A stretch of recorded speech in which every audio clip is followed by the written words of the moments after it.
Well, I'm one of those that developed a love of history later in life because I never managed to make more than a B in Texas history or American history at UT Austin. But when I look back, that's still saying a pretty good bit because we had a lot of papers to write and research, but I never could bump it over to the A level. But I became very interested in Texas history at one of my dad's first cousins reunions. I didn't even know he had like 30 first cousins. And one of them said, yes, I'm a member of the Daughters of the Republic of Texas, and you're eligible for membership in the Sons. Well, you could have knocked me over with a feather. I was so excited. And that was some 17 years ago, and the excitement has never declined. I get more excited every time I know that I'm getting to go to a DRT meeting or a chapter meeting or whatever. So it's a real honor to be here tonight with you. I hope you will enjoy tonight's program. I'll tell you, it has been a labor of love on my part. I've always been interested in Cherokee Indians, in the Caddo Indians. When I was a little boy, my dad was a highway contractor, and he was building a bridge across the Toyac River in Nacogdoches County, and they unearthed all kinds of Indian pottery and arrowheads, and I've been interested ever since. And I didn't realize how interested I was in this topic till I discovered that the Battle of the Natchez was right here in our own backyard, and so that's where my interest has come from. Well, Carol wanted me to speak about Lake Burleson here in Smith County, the last Cherokee War camp of the Army of the Republic of Texas, but to understand what purpose it served, that was kind of the exit of the whole Cherokee War.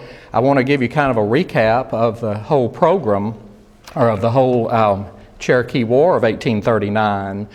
I always like to start my presentation showing you what the Republic of Texas looked like. And if you have ancestors who were in Texas from March 2nd, 1836 to February 19th, 1846, you qualify, and if you're a male, you qualify for membership in the Sons of the Republic of Texas.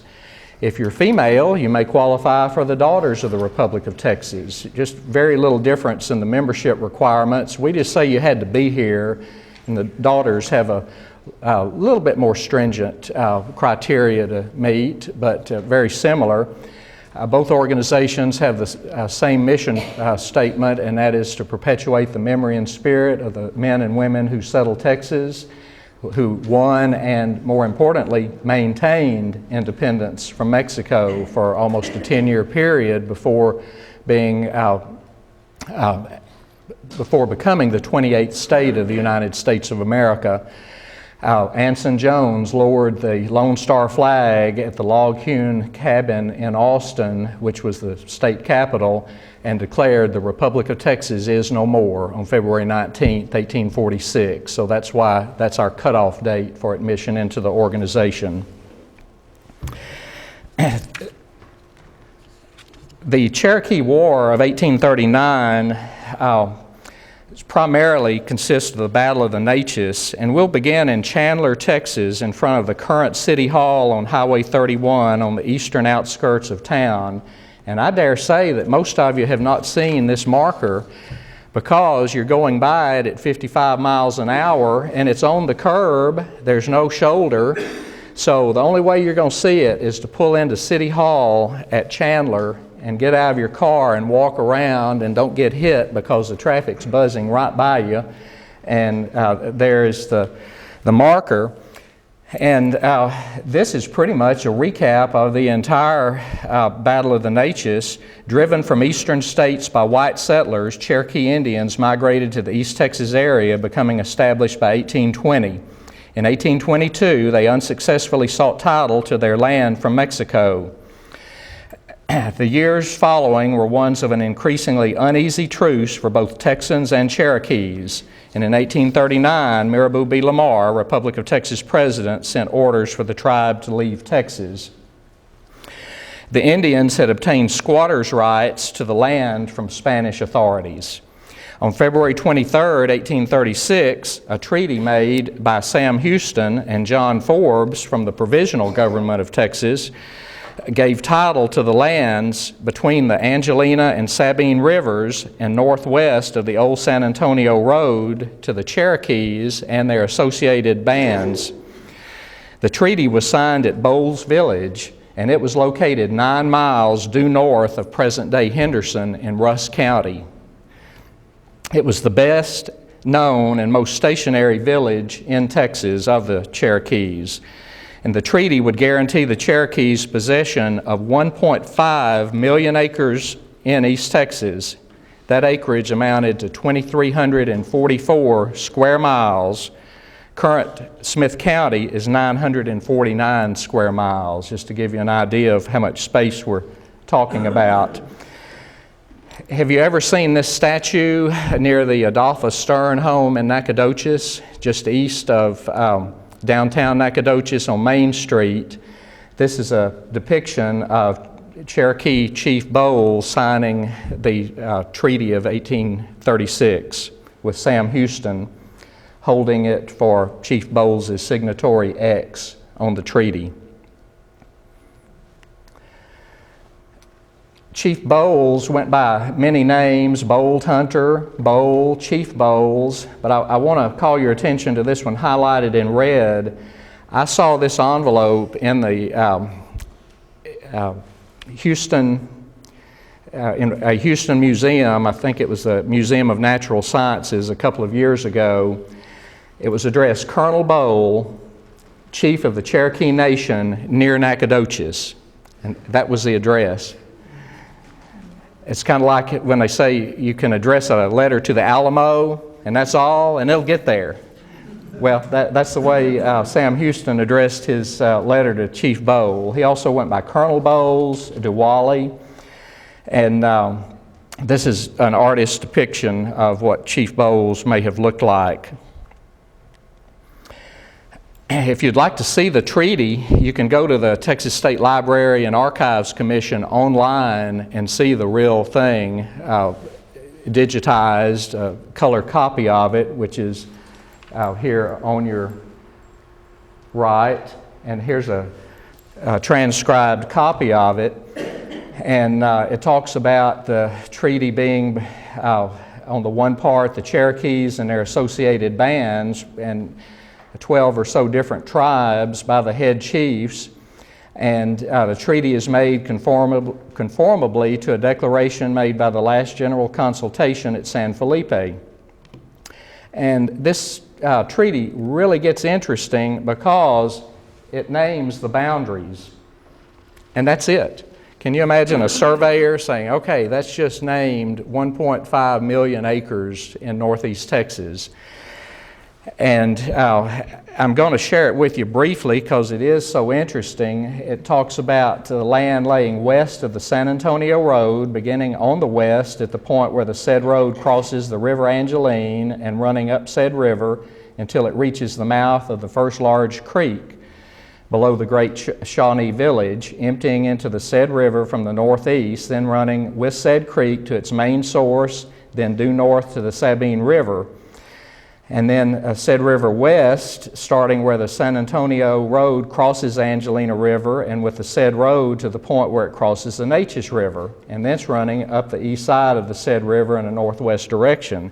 I thought, what does that look like? So I pulled out a Roads of Texas and actually plotted it. And as you can see, here's the San Antonio Road, Highway 21. There's the Angelina River, there's the Natchez River. You follow the Angelina up near Laneville to these creeks that are referred to in this treaty, and due north, and you end up, of all places, near Lake Cherokee at Lakeport. And then you follow the Sabine River this way and the Natchez River that way. And lo and behold, you have what would have been the Cherokee Nation in Texas. And there's Tyler. And oddly enough, Sam and Sherry opened up the Woldert papers, which is about this thick, downstairs.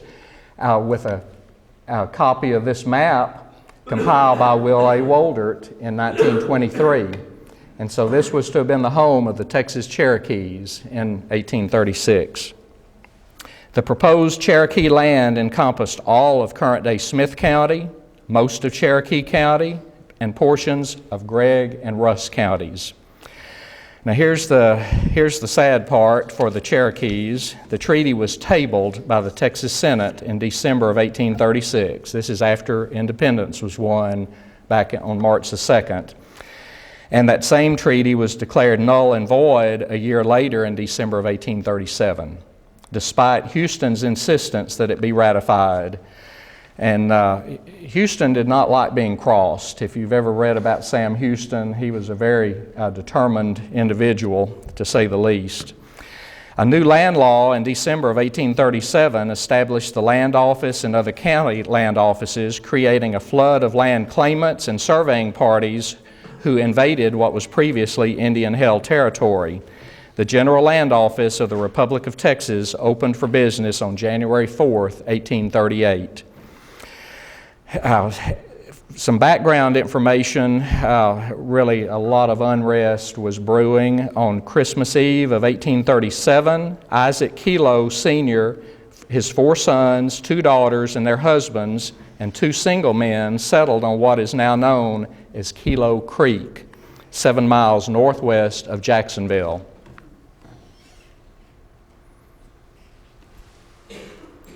There's Kelo Creek right here. And if you go over just a little ways, you'll find Highway 69 at Mount Selman. You've seen the Kelo Monument marker. During the early part of 1838, the Kelo group built houses, cleared land, and planted crops. But in August, when the corn was ready to harvest, they received news of a growing insurrection of disgruntled Mexicans and Indians in the region led by Vicente Cordova, a former alcalde of Nacogdoches. Cordova, collaborating with Mexican officials on the Rio Grande River, plotted to retake Texas by inciting the Indians to attack the English-speaking settlers, a move they hope would open the way for invasion by the Mexican army. That whole 10 years of the Republic of Texas, Mexico never did recognize Texas independence. And thank goodness they were in such civil unrest and with government problems, there wasn't anything they could do about it. They couldn't get anything organized. The plan was known as the Cordova Rebellion. Kelo and the rest of the approximately 30 settlers, fearing Indian attacks, fled to Nacogdoches, but they returned in late September or early October, believing it would be safe to harvest their crops. On the afternoon of October 5th, 1838, a hostile band attacked the settlement. 18 of the settlers, including Isaac Kelo Sr., were killed or carried off. The survivors made their way to Lacey's Fort, 40 miles to the south. Word of the massacre quickly spread. Justly or unjustly, the Cherokees were blamed for the massacre. To commemorate the victims of the Kelo Massacre, a stone obelisk was erected at the site by the Work Projects Administration in the late 1930s, and in 1965, a state historical marker was dedicated there. How many of you have seen the Kelo Monument? It's very hard to find because other than that one sign on Highway 69, all of the directional markers are gone. But I've got a treat for you. I've got a handout on your way out with a lot of these places that I'm talking about. I've got them designated as field trips. If you would like to go out and actually drive to some of these places, I've got it by tenths of a mile where to turn. And so it's over on that table on your way out, and I hope you'll get one and take with you. The Cordova Rebellion never fully materialized, and the insurrection was quickly suppressed by a hastily organized militia led by General Thomas J. Rusk. Here's the 1965 marker, and you know, we're plagued with destruction and vandalism to markers. This one is laying on the ground there at the Kelo Monument. And we could make a full-time job of going out and restoring markers.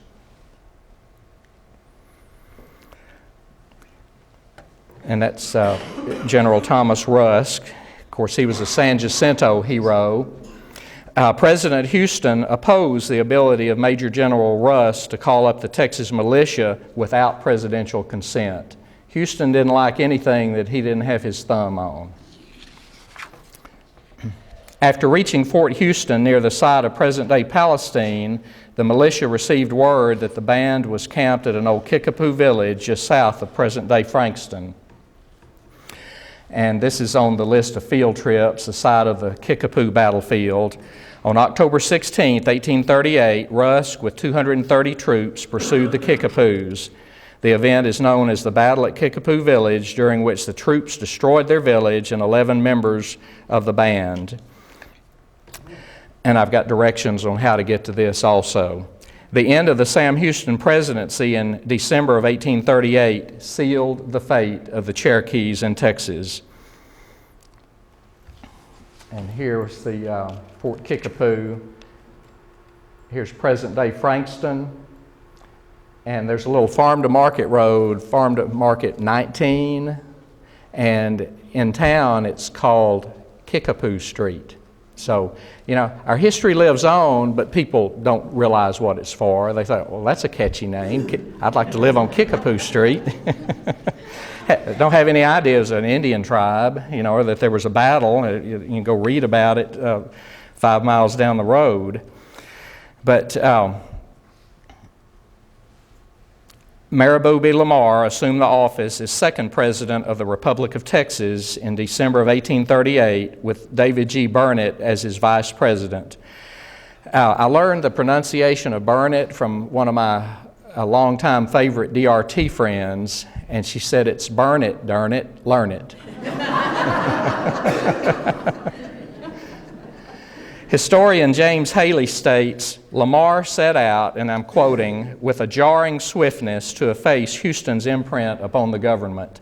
They were bitter enemies. And that included Houston's Indian policies. James Haley also wrote, while Houston was wooing Margaret Lee in Alabama and sipping refreshments with Andy Jackson, the Lamar government back in Texas went to its duties like a bull in a china shop. You've heard that expression before. That's not a very careful way to proceed on anything, is it? In May of 1839, a letter was discovered in the possession of Mexican agent Manuel Flores exposing plans by the Mexican government to enlist the Indians against the Texas settlers. President Lamar, supported by a groundswell of popular opinion, determined to expel the East Texas Indians. In July of 1839, Kelsey H. Douglas was put in command of approximately 500 troops under Edward Burleson, Willis H. Landrum, and Thomas J. Rusk, and was ordered to remove the Indians to Arkansas Territory.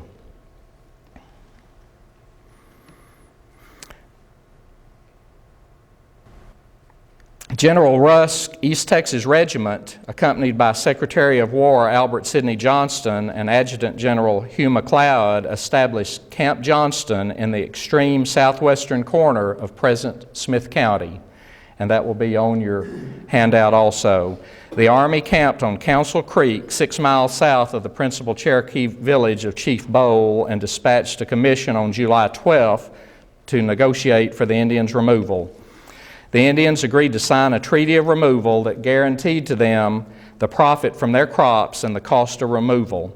During the next 2 days, they insisted they were willing to leave but refused to sign the treaty because of a clause that would give them an armed escort out of the Republic, and they didn't want to suffer that humiliation. This marker is directly across the street from the Dewberry Plantation, if you know where that is. And Sam, I don't know if the seal has been put back on there. It has been replaced. Thank goodness. It was taken out of that desk drawer you were telling me about. Took care of that. Very good. Andy Bergfield bought it, and Sherry and I stuck it on. Very good. Thank you, Sam. On July 15th. Yeah. On July 15th, the commissioners told the Indians that the Texans would march on their village immediately and that those willing to accept the treaty should display a white flag. Refusing to acquiesce in the expulsion of their people, Bowl and the Cherokee War Council prepared its people for war. After 30 minutes of fighting, the Indians were forced to the Natchez Bottom, where Chief Bowl was killed and a number of warriors were lost. It was estimated that more than 100 Indians had been killed or wounded in the two-day engagement. 5 Texians were killed and 27 were wounded. So here we are back at the Chandler City Hall. That marker is about 3 miles from the first day battle of the Natchez on July 15th. And then, have you been out to the Battle of the Natchez side off of Highway 64?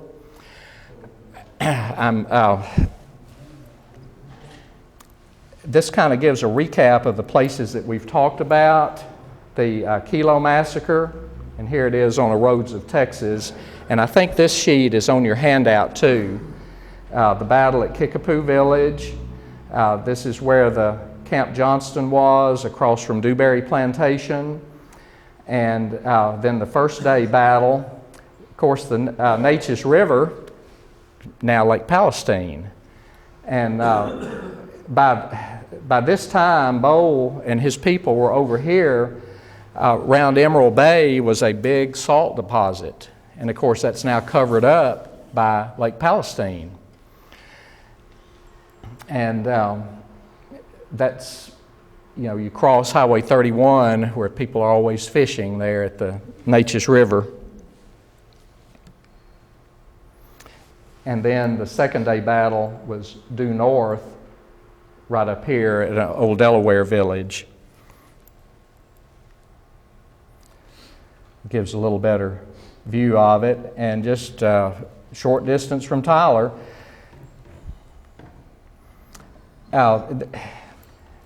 There's pros and cons to these new markers.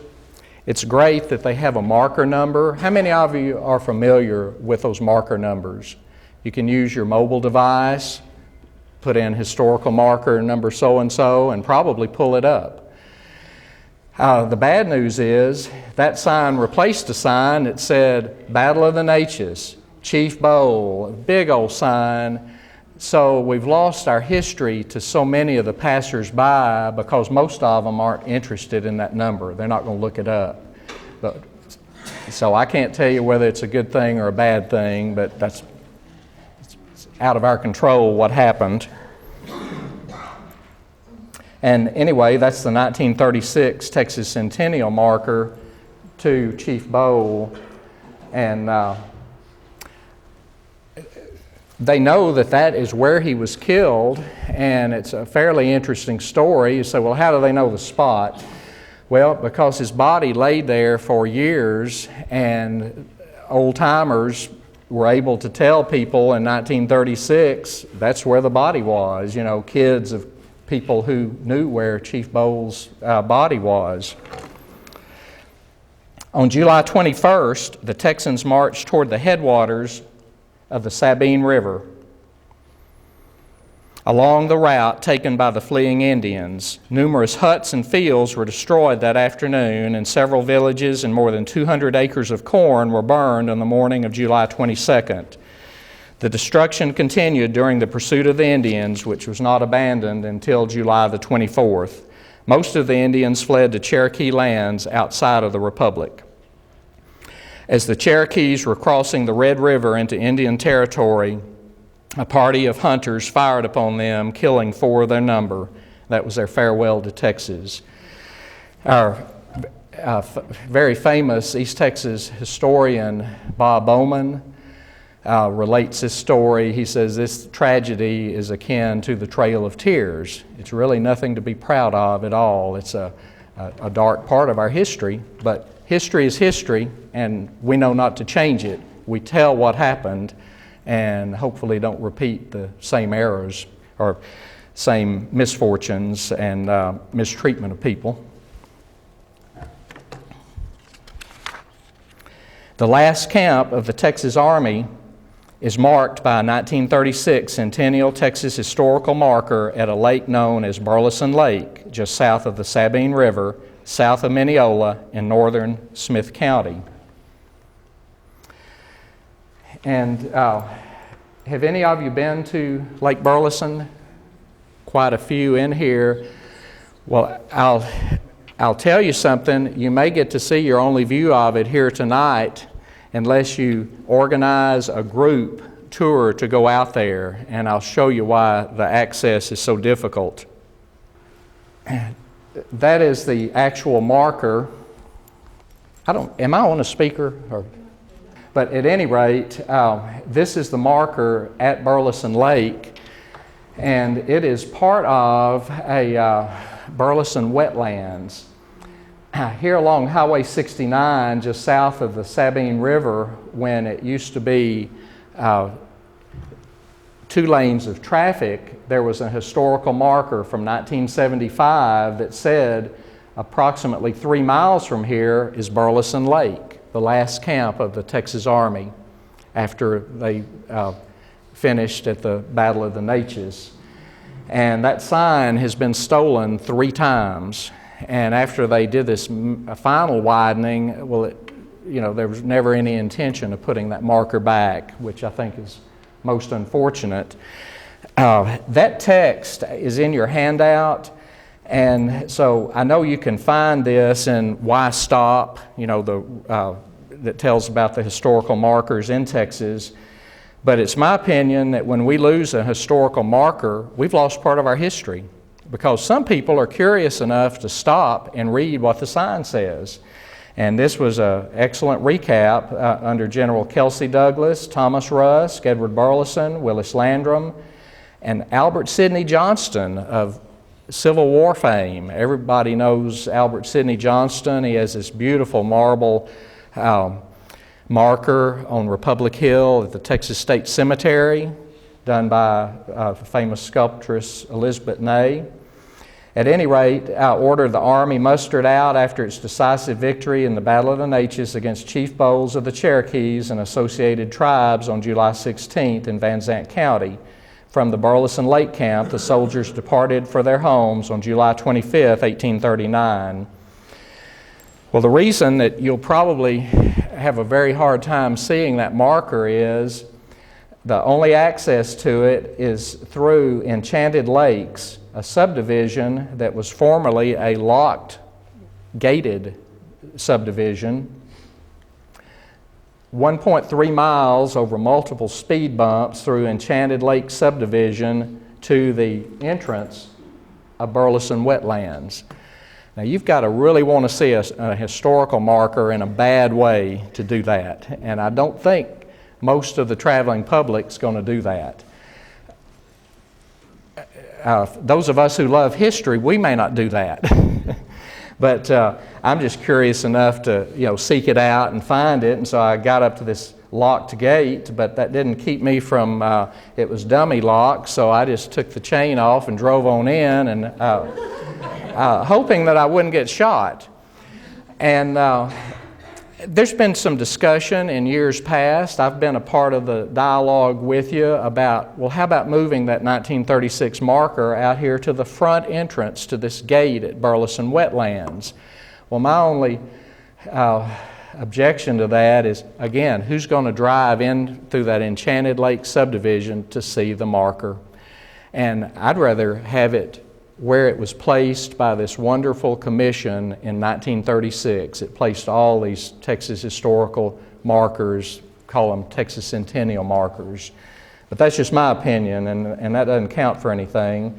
But at any rate, there's the Burleson Wetlands entrance, and I went on in. That's what the Enchanted Lake subdivision looks like from inside the Burleson Wetlands. So it's not a beauty spot. I mean, and you may live out there, and I don't mean to berate it at all, but it's not a scenic route to go look at a historical marker. It's truly not. Houses are double wides. Well, yes. And I do have contact information if we ever want to call the owners. I had met this Larry Dixon when I went out there. He's one of 10 owners in fee simple. That's the way he described his ownership in this 3,000-acre Burleson Wetlands. And so it's just a private hunting club is basically what it is. And the marker sets up on a hill, and they built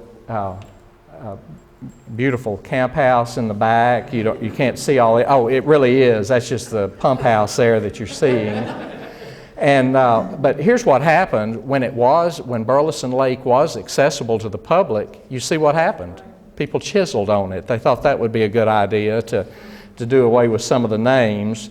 So I went home and photoshopped it, and here was the camp of the Army of the Republic of Texas under Generals Douglas, Rusk, Burleson, and Colonel Landrum. And at one point, somebody like Sam and Sherry had tried to glue back on the crest that had been stolen. And that's the view from the marker down to Burleson Lake. And it's just gorgeous out there. It truly is. And if it's large enough to appear on the Roads of Texas map, you know it's a pretty good sized lake. I don't know how many acres it is. But as the marker says, from Burleson Lake Camp, the soldiers departed for their homes on July 25th, 1839. Before I make a very small pitch to you, I want to give you a very quick epilogue to this tragic story of the Cherokee exodus from Texas. I told you it was pretty dismal as they were shot as they crossed the Red River by a party of hunters. During the winter of 1839, a small group under one of the chiefs named Chief Egg and John Bowles, who was Chief Bowles' son, attempted to reach Mexico by skirting the fringe of white settlements. Burleson, on a campaign against the Plains Indians, intercepted the Cherokees and attacked them near the mouth of the San Saba River on December 25th, 1839. Chief Egg and Bowles and several warriors were killed, and 27 women and children were captured, including the widow of Chief Bowles, 3 children, and 2 of Bowles' sisters. In other words, they had refused to make that exodus into Arkansas Territory. They were trying to get down to Mexico, and they'd made a pretty good progress from July 16th to December 25th, if you know where the San Saba River is. It's in the middle of nowhere. Heading toward Mexico. Among the written documents found was an account book belonging to the Kelo family of East Texas, which may or may not have belied Sam Houston's claim that Cherokees had never killed white men in Texas. Just because you find a smoking gun in somebody's hand doesn't necessarily mean they just shot it, but you can make your own conclusion about that. At any rate, people have put that, they've connected those dots. And this was the last important action against the Cherokees in Texas. A bit of an interesting story. When John Bowles was killed, he was wearing a large black military hat that Chief Bowles had worn when he was killed. You saw that artist's depiction with the tricorn hat, and it's believed that Mexican officials had given that to Chief Bowles, trying to win his sympathy and allegiance to the Mexican government. No doubt Chief Bowles' son had gone back to the battlefield after his father's death and retrieved the hat along with a pair of pistols and a Bowie knife, which Chief Bowles was said to have been carrying and which were never accounted for. Chief Bowles was 81 years old when he led his warriors at the Battle of the Natchez. And he was wearing a sash and a silk vest that had been given to him by General Sam Houston. Just makes the story even sadder, doesn't it? After the battle, Colonel Burleson found the 3-cornered hat among the plunder. Thinking that Houston had given it to Chief Bowles, Burleson sent it to Adjutant General McLeod, asking him to deliver it to Houston. His letter to McLeod read, "Sir, I send my lieutenant with the cocked hat of the distinguished friend of General Sam Houston, Colonel Bowles, as it first emanated from him. I especially request you to present it to him from me with my compliments." So it was just a total insult to Sam Houston to be presented his good friend's hat. McLeod delivered the hat to Houston, who took the gift as a personal affront not only to himself but to the Congress of Texas. He denied having given the hat to Bowles and introduced a resolution in the House of Representatives asking the President to dismiss McLeod from office, and argued for it in a bitter long, hour-long speech. If you've ever read any of Houston's rantings and ravings, you know it must have been quite an oratory to hear. He felt that Burleson and McLeod were ridiculing the old chief and making light of the friendship and loyalty that Houston had always felt for the Cherokees. Of course, that's another whole story. Houston lived with the Cherokees at two different times during his life, as an adolescent and then after leaving the governorship of Tennessee and before coming to Texas in 1832. Anyway, there's the tricorn hat that was delivered to Houston. And I would like to enlist the help from the Smith County Historical Society. The Piney Woods chapter of the Sons of the Republic of Texas has agreed to give $500 toward the restoration of this sign. And we had a meeting last Saturday, and one of our members suggested a granite marker that might be more permanent than these aluminum markers that keep being stolen off of Highway 69. So I would ask y'all to talk about it during one of your business sessions. And our chapter will be glad to take the lead and try to help get this thing restored. There's some DRT members in here. I made a similar suggestion when I gave this presentation a month or so ago at the local Charles G. Davenport chapter of the Daughters of the Republic of Texas. So if y'all would like to join in, well, it's going to take some funding to do it correctly and get a granite marker that's not subject to the cutting torch. Yes, ma'am. You're going to restore the original from 1936? No, this 1975 marker that's been stolen 3 times. See, the text has already been approved by the... Back on Highway 69. Put it back on Highway Okay. 69, telling about the fact that they're 3 miles from here is Burleson Lake. Because otherwise people will never in the world know about it. But that's kind of a quick recap of the Battle of the Natchez, what little bit I know about Lake Burleson, other than you may have seen all you're ever going to see of it unless we organize a field trip out there, and that could be done. It certainly could. Any questions? Rob? Yeah, David, if you would like to help on that, the Smith County Historical Commission is now meeting on a regular basis, and we would certainly welcome out to help get that through. Oh, excellent. And there'll be office here. All the members, and there's 8 or 10 members, all of them are members of the society. Okay. So, Tiffany Wright is our marker chairman. Oh, excellent. And I am the chairman of the committee, so we'd be more than happy to help you Well, get that done. this is going to be a case where the more the merrier, and where it's not a financial strain on any one organization. And thank you so much for telling me that, Rob. Sam Hopkins is our point of contact in the chapter, and I'd like to put you in touch with Sam. Okay. Secondly, in regard to your presentation, was it Sam Houston's opinion that the Cherokee and their associated tribes could very easily have sided with the Mexican army during the actual revolution, in addition to the after the fact that you alluded to on the attempts to win Texas back into Mexico? And that's the reason why he made this substantial land grant, was to keep them out of the initial wars and battles of the revolution. I think you're exactly right.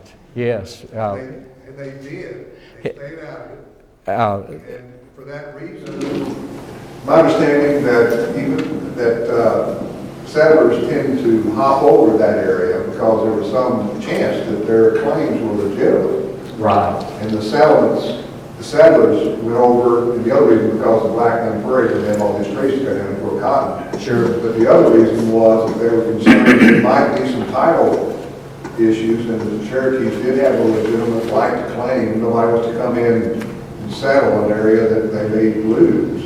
Exactly right. So have you heard that? Yes. Or why we were slow in developing initially? Yes. And when it became a state, those fears kind of went away, and that's when people really started moving into Smith County. And by 1860, the area around Henderson had exploded, the former primary village of Chief Bowl in Russ County. How many of them were there at the Battle of Natchez, Cherokee? Not over a couple of hundred actual warriors. The sign out at the Battle of the Natchez says, 800. Most were women and children. The land out there is now owned by the American Indian Cultural Society. They actually purchased something like 20 or 30 acres out there. And every July 15th and 16th, they have a ceremony out there. And one of the points that I wanted to make to y'all, it's pretty hot getting from your air-conditioned home to your air-conditioned vehicle to drive out here. Can you imagine the Natchez River bottom on July 15th and 16th, and snakes and mosquitoes? But there weren't very many warriors. They were mostly elderly and women and children, Rob. And that's what the American Indian Cultural Society tries to correct if you think that 1936 marker is not exactly right, which they don't think is correct. Who will set the marker, TxDOT or private?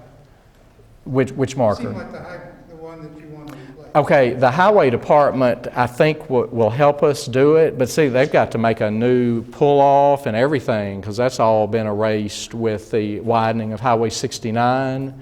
But it's up to local societies to pay for the marker. But we understand the highway department will help actually with the pull-off and all of that. But You don't have to reapply for it. You're talking No. about funding the replacement of just the funding a marker. replacement, yes, but it could cost a whole lot more than the cast aluminum because we'd like to make it permanent. Yeah. Yes. But if they want you to actually do the turnout, they can cost $20,000. Right, but I think the highway department would do that if, If it's on highway right of way, the highway Yes. department does that. It does Yeah. that for all of our other markers that are on. If it's on public right of way, the highway department has, I don't know if it's orders, but they always do. thank you for adding that. Yes, sir. I believe I read somewhere that Chief Bowles was not a full-blooded Cherokee. Is that correct? Yes, there was, I think, some Scottish descent, and that's why the artist's depiction has some red hair. Yes. He had his name too, but I don't remember what it was. He had blue eyes and he was only 1/8. Right. There's some excellent books out there about Chief Bowl, and maybe I've sparked an interest for you to go look them up and read more about it. Anything else? Thank you for your attention tonight.